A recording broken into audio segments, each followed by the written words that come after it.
जनवार्तामध्ये आपल्या सर्वांचं स्वागत। सर्वात प्रथम पाहूयात ठळक बातम्या।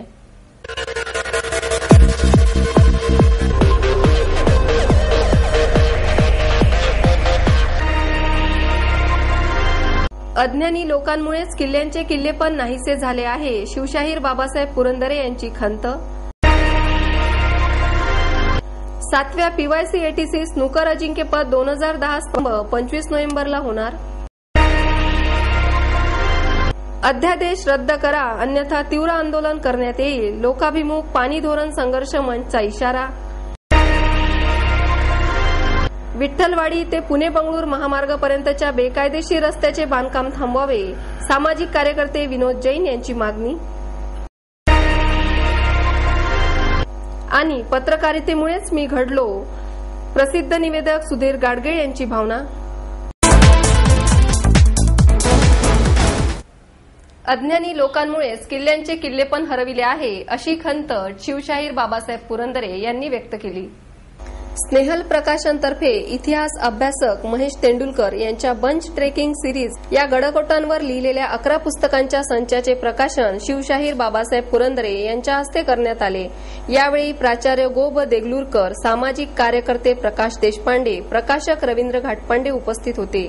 बाबासाहेब पुरंदरे म्हणाले, महाराष्ट्रात सागरी, किनारी, डोंगरी आणि वनगड असे विविध प्रकारचे किल्ले आहेत, पण अनेक लोकांना ते माहीत नाही। जे अशा किल्ल्यांवर जातात ते त्याची नासाडी करतात, त्यामुळेच किल्ल्याची दुरावस्था झाली आहे। बरं, आक्रोश तरी किती करणार असा सवाल करून ते म्हणाले, प्रत्येकाने त्याकडे राष्ट्रीय संपत्ती म्हणून पाहिले पाहिजे। आज परदेशात अशा ऐतिहासिक वस्तूंचे जिवंतपण टिकविले आहे, मात्र आपल्याकडे लोकांची मने बोथट आणि बधीर झाली आहेत। छत्रपती शिवाजी महाराजांनी जे दिले ते टिकविले पाहिजे, असे सांगून त्यांनी महेश तेंडुलकर यांना किल्ल्याची माहिती देतानाच त्या दंतकथा ही पुस्तकात द्या, कारण दंतकथाशिवाय ऐतिहासिक स्थळे पूर्ण होणार नाहीत, असेही त्यांनी सांगितले। देगलूरकर म्हणाले, महाराष्ट्रातील किल्ल्यांचे छत्रपती शिवाजी महाराज हे स्वामी आहेत, त्यांच्या जीवनाचे ते अविभाज्य भाग होते। आज कोकणातील अनेक मंदिरेही दुर्लक्ष झाली आहेत। आपण जेव्हा त्याकडे पुरातत्व दृष्टिकोनातून बघतो तेव्हा त्याशिवाय माहिती देणारी पुस्तके मिळत नाही, याची मला खंत वाटते।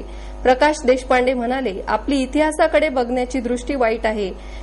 जे इतिहास विसरतात ते भूगोल बदलवतात, इतिहासाचे सत्य स्वरूप सांगण्याची गरज आहे। 7व्या पीवायसी एटीसी स्नूकर अजिंक्यपद 2010 स्पर्धेचा शुभारंभ 25 नोव्हेंबर रोजी होणार आहे। पीवायसी हिंदू जिमखान्याच्या वतीने आयोजित स्पर्धेत नामांकित खेळाडू ॲसिन मर्चंट, ध्रुव सितवाला तसेच माजी जागतिक विजेता गीत सेठी, देवेंद्र जोशी, कमल चावला, अशोक शांडिल्य यासारखे मानांकित खेळाडू सहभागी होणार आहेत, अशी माहिती पत्रकार परिषदेत देण्यात आली। यावेळी स्पर्धेचे संचालक सलील देशपांडे, अरुण बर्वे, अशोक शेट्टी आदी पदाधिकारी उपस्थित होते। 1.5 लाख रुपये पारितोषिक असलेल्या या स्पर्धेत विविध राज्यातून 58 संघ सहभागी होणार आहेत। पीवायसी हिंदू जिमखाना आणि डेक्कन जिमखाना या क्लबच्या मिळून एकूण 6 टेबलवर हे सामने होतील।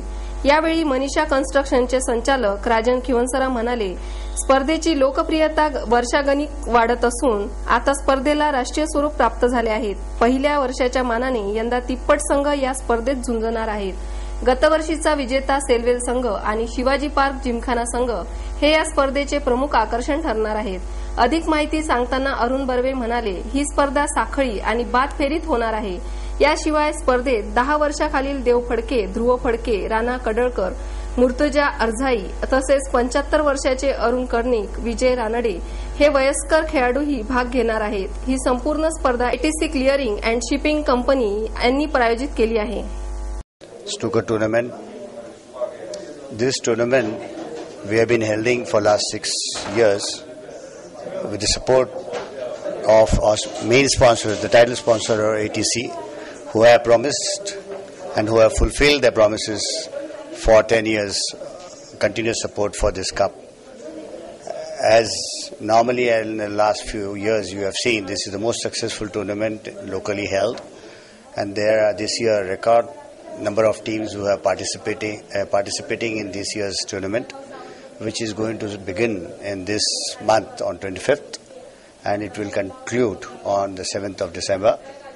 We have 58 teams coming all over the country.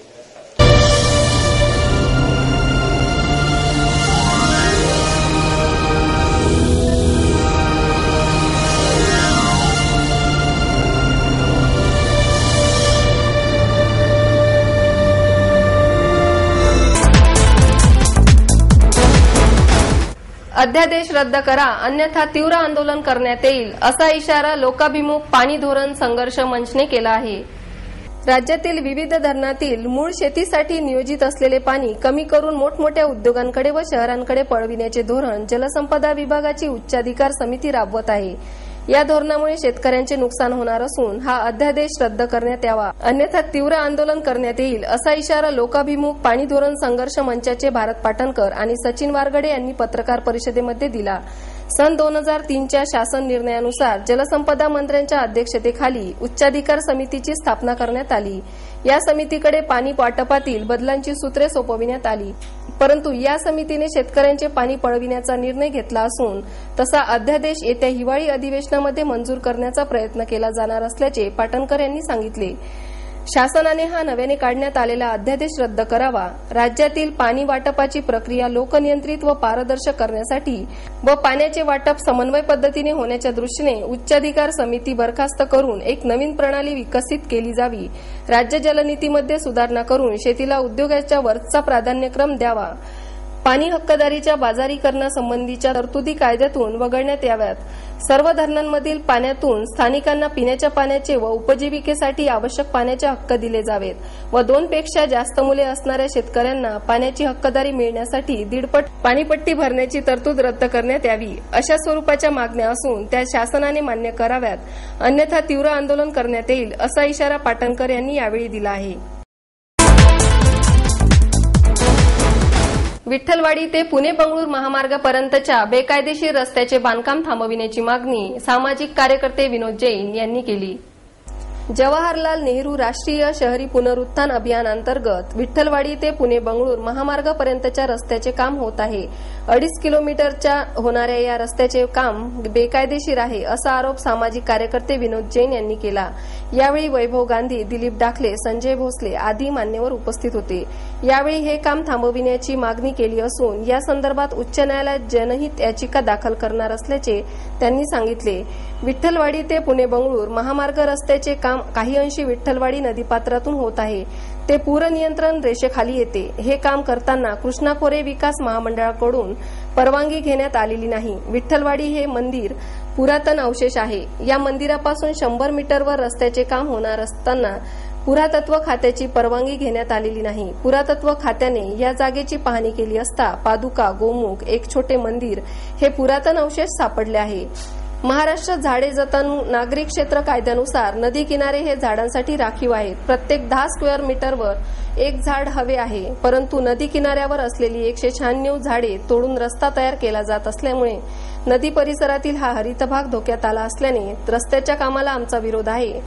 रस्त्याचे काम त्वरित थांबवावे अन्यथा उच्च न्यायालयात याचिका दाखल करणार असल्याचे जैन यांनी सांगितले. पत्रकारितेमुळेच मी घडलो अशी भावना प्रसिद्ध निवेदक सुधीर गाडगीळ यांनी व्यक्त केली. पुणे पत्रकार प्रतिष्ठानच्या वतीने जुन्या पिढीतील पत्रकार विठ्ठल श्रीधर जोगळेकर यांच्या स्मृत्यर्थ घेतल्या जाणाऱ्या कैलासवासी 20 श्री जोगळेकर शोध निबंध स्पर्धेचा पारितोषिक वितरण समारंभ गाडगीळ यांच्या हस्ते पार पडला. त्यानंतर झालेल्या मुलाखतीत त्यांनी आपली भविष्यातील दिशा स्पष्ट केली. अभिनेते राहुल सोलापूरकर, स्पर्धा संयोजक जयराम देसाई, प्रतिष्ठानचे अध्यक्ष शशिकांत भागवत, कार्यवाह प्रकाश भोईटे, पुणे श्रमिक पत्रकार संघाचे सरचिटणीस संतोष कुलकर्णी आदी उपस्थित होते. तरुण भारताचे पुणे प्रतिनिधी प्रशांत चव्हाण यांना यावेळी तृतीय क्रमांकाचे पारितोषिक देऊन गौरविण्यात आले. गाडगीळ म्हणाले, अनेक कच्च्या नोंदी माझ्या डायरीत नोंद आहेत, तर अनेक घटना, प्रसंग मनावर कोरलेले गेलेले आहेत. हे सगळं कागदावर उतरवून एखादे पुस्तक लिहिण्याचा माझा विचार आहे.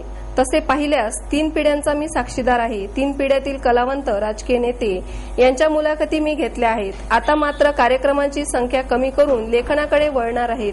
आपल्या निवेदन क्षेत्रातील कामगिरीबद्दल बोलताना ते म्हणाले, यासाठी मला पत्रकारितेचा मोठा उपयोग झाला. मुलाखतीपूर्वी संबंधित व्यक्तींची माहिती त्यांच्या जवळच्याच व्यक्तींकडून चटकन मिळवण्याचे कौशल्य आत्मसात करता आले. शिवाय कुठे थांबायचे तेही कळाले. कवी ना. दो. महानोर यांची मुलाखत घेण्याचा प्रसंग त्यावेळी आला होता. त्यांच्या साहित्याचा अभ्यास नसतानाही केवळ कवयित्री शांता शेळके यांच्या माहितीवरून मी एखाद्या PhD झालेल्या व्यक्तींच्या थाटात त्यांची मुलाखत घेतली. याचे श्रेय पत्रकारितेलाच जाते. पत्रकारितेतून संदर्भ ज्ञानही मिळाले, त्यामुळे कधी कुठले दडपण आलेले नाही.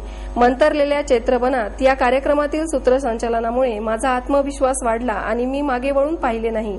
पूर्वी लाडगोड बोलणं म्हणजेच निवेदन असा प्रकार होता.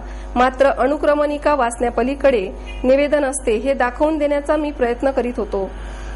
या कार्यक्रमाचे सूत्रसंचालन जयराम देसाई यांनी केले, तर प्रकाश भोईटे यांनी आभार मानले.